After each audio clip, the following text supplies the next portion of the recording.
Hey everybody, Chris Waters here, and in this video series I am answering the 99 most common questions that Australian hunters have. This is part 4 of that series, where I'm specifically looking at answering questions about hunting gear and vehicles. However, all of the 99 questions are listed below, so if you have a specific question in mind that you want the answer to, first head down to the description, find it there, and there are timestamps and links that will take you straight to the video where that is answered, and the part of the video where it's answered too.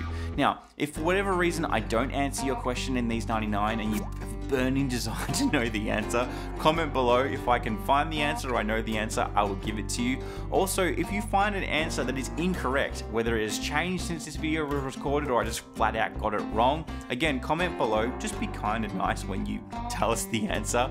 And full disclaimer, it's really important that you do your own research and due diligence when it comes to answering questions about hunting and firearms. Laws change all the time. Each state and territory deal with laws in a little bit different way. So make sure you do your own due diligence resource before doing anything. This video is general advice only.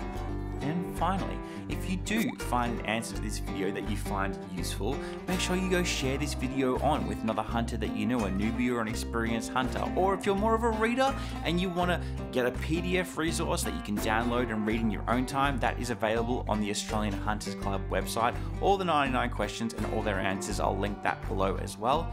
But without further ado, let's jump into this final part and answer some questions.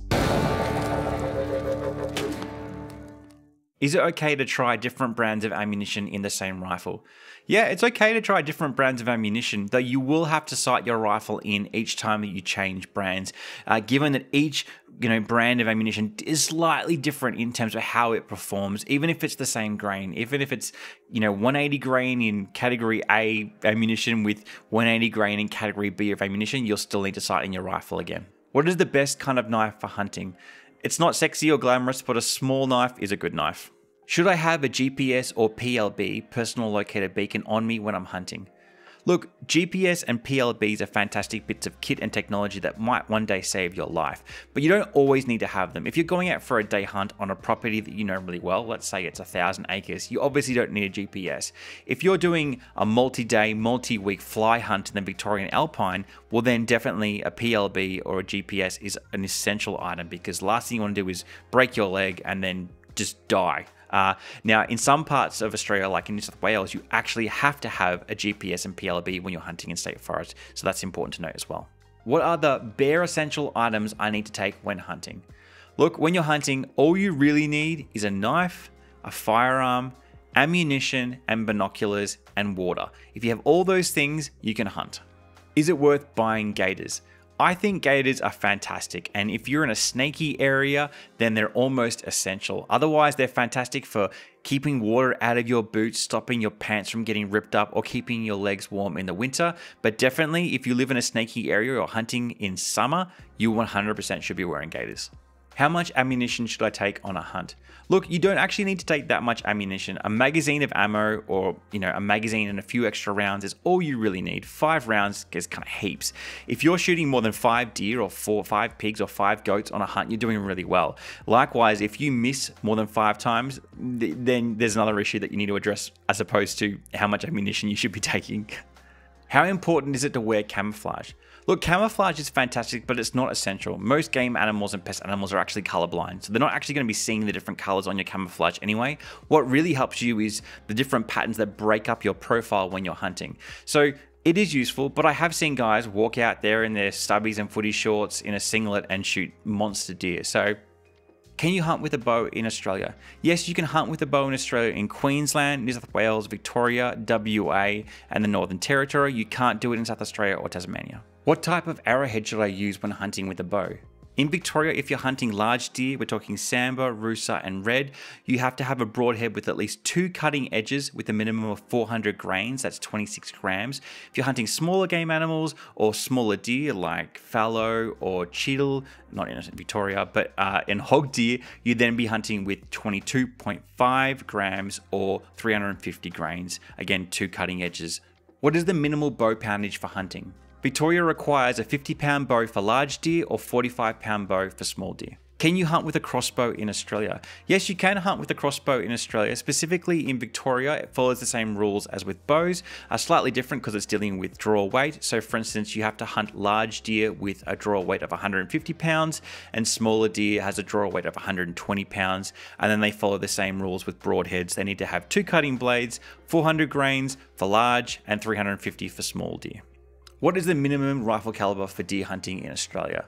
So each state and territory answers this question a little bit differently and has different rules and regulations. Victoria's being the most strict, but I think personally the best. So in Victoria, if you're wanting to hunt large deer, red, rusa and sambar, you need to use a minimum 270 caliber. Personally, I wouldn't use anything smaller than a 30 caliber, but that's just me. Smaller deer, you're allowed to use a 240. Okay, time to take a bit of a breather. We've answered a few questions. Clearly, you're still interested, you're still here. So before we go any further, I just want to take 1 minute to quickly tell you about the Australian Hunters Club, why it's a fantastic club and why I think you should join. Then we'll get right back to the questions. Are you someone who wants to learn more about hunting? Are you looking for a positive and optimistic hunting community you can join? Well, maybe you should check out the Australian Hunters Club. In fact, let's skip the maybe. I want to personally invite you to join, like me, as a member. Members get discounts on leading hunting brands and products, as well as discounts on Australia's best guided hunts. We give away professionally guided hunts and hunting products every single month. Members host hunts and events. We have an epic annual camp every year. You can even find other hunters in your area using our online members directory. To learn more or sign up, head over to australianhunters.com.au and hopefully I see you at an event soon. Alright, back to the questions. Is there a limit to how many deer I can harvest or shoot in a year in Australia? No, there's no limit on most species. The only exception to that rule is hog deer, where there's a balloted season in the month of April where you can shoot 1 male and 1 female hog deer. For every other species of deer, you can shoot as many as you want, as often as you want. If I let off a shot, will I have ruined my chance of finding any more game in that immediate area during that day? Oddly not, no. You'll be surprised how many game animals actually stick around after they've even heard a gunshot. Even better, if you're in a sheltered valley, the chance of other animals hearing that same gunshot in just the next valley over, the neighboring valley, is very, very slim. So if you've taken a shot and you've missed an animal, don't feel like you've ruined the day, don't feel like you've ruined the area. There'll still be plenty of animals around. Are hunting binoculars with internal rangefinders worth the price? Yes, every penny. How important is a spotting scope when hunting? Look, if you're doing long distance shooting, spotting scopes are fantastic. They're great for sitting in an area and glassing for a long period of time. If you're doing the traditional spot and stalk method where you're walking through the bush, a spotting scope is only going to weigh you down and waste your time, providing very little value to you. So best not to use it then. Is reloading your own ammunition worth it? Look, that's a difficult question to ask because it comes down to each individual. I think that it's a fantastic hobby. I think that it's interesting and worthwhile pursuit to learn more about ammunition and how it works. Does it make your rifle and your shooting more accurate? I don't think the answer is yes. Reloaders will tell you hand on heart that it does, but with modern manufacturing, precision is like some of the best you can get in modern factory ammunition off the shelf. So it's debatable. What is the most important piece of gear that I can buy that will help me be successful in a hunt? A good pair of binoculars. Can you hunt or shoot from a car or buggy in state forest? No, you can't. You can drive your car into the state forest, but you have to hop out and hunt on foot. You can't shoot from your car. However, you can do so on private property. Can you store a firearm in a vehicle while camping on a hunt? Yes, 100% you can store a firearm in a vehicle while you're camping on a hunt. You just need to make sure that it's inoperable, that is the bolt is taken out, that it's in a padded case or a hard cover, and the car is locked and no one else can access it. Can you store ammunition in a vehicle while on a hunt? Yes, you can. You just need to make sure that it's in a locked container like a glove box or an ammo box that's locked and the car is locked. Can you have a loaded firearm in your car in state forest? No, you can't. You can't have a loaded firearm in your car in state forest, but you can have one on private property. Should I conceal my firearm in a soft bag or case with a blanket over it when it's in my car in a public area? Yes, I think there's nothing wrong with that. I think that's actually a mature thing to do. You don't want to make people uncomfortable, and some people get uncomfortable when they see a firearm. But the same token, you don't want to entice robbers to come in. So if the gun is hidden, that's probably a good idea. If I get pulled over by the police and I have a firearm in my car, should I tell them? Yes, 100%. There's no reason why you shouldn't tell a police officer that you have a firearm. The only exception to this is if you're getting a breath test, then you don't really have to. But if you're legitimately getting pulled over, they're wanting to talk to you, then you should tell them. You have nothing to lose by doing so. Some people say buck when referring to a male deer, while others say stag. Some people say doe when referring to a female deer, while others say hind. Which is correct for both sexes? So when you're talking about fallow deer, a male is called a buck and a female is called a doe. When you're talking about any other species of deer in Australia, sambar, rusa, red, cheetal or hog, a male deer is called a stag and a female deer is called a hind. What is the average distance that you will shoot an animal? So for every animal it's different. You can easily shoot goats or pigs under 80 meters if you're quiet enough and have the wind in your favor. They tend not to be as vigilant or aware as other animals. You can get even closer when you're shooting rabbits and hares.